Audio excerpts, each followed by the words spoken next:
This is our question number 1. For what value of p, 2p minus 1, 7 and 11p by 2 will be 3 consecutive terms of AP. So first we will try to understand that what is AP. AP stands for arithmetic progression. What is arithmetic progression?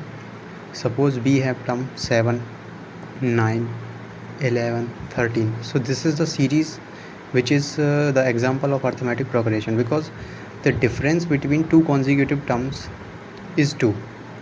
7 to 9 is the difference of 2, then 9 to 11 we jump by 2 number, then again 11 to 13 the difference is 2. So this is called as AP.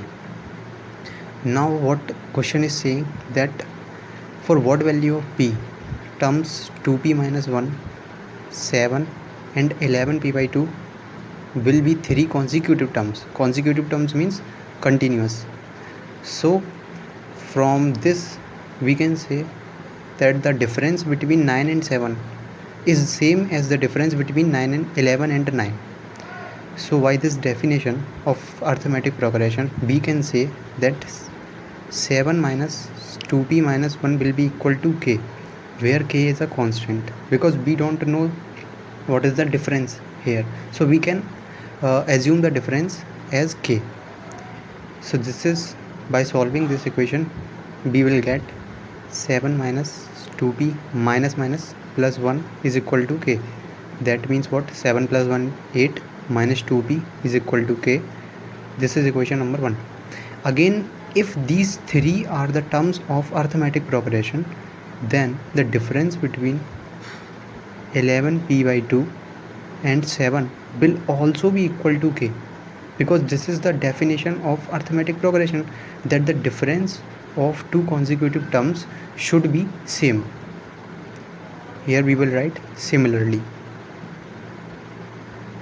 So the difference between 11p by 2 and 7 will also equal to k.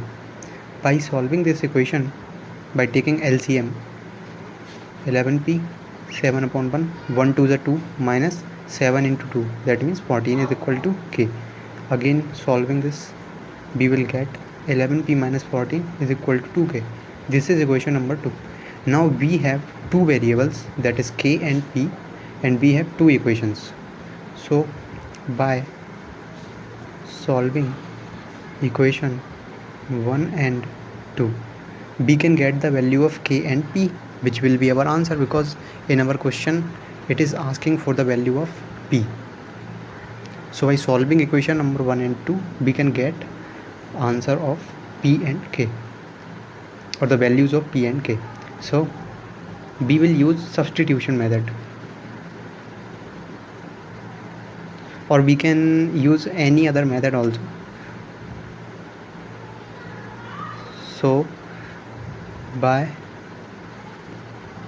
multiplying 2 in equation 1, for making this RHS equal for both equation number 1 and 2 we are multiplying by 2. So we will get what? 8 into 2 16 minus 2 into 2 4p is equal to 2k, and we have equation number 2 which is 11p minus 14 is equal to 2k. So what we will do here, let's suppose this is equation number 3 and this is equation number 2 which is already mentioned here. So by subtraction of equation number 3 and equation number 2, what we will get in RHS, 2k minus 2k is 0, and here we will get what? 16 minus 14, that means 30, and here we will get minus 4p minus 11p, which will be equal to minus of 15p. Now by solving this we will get p equal to 2. This will be our answer. Thanks.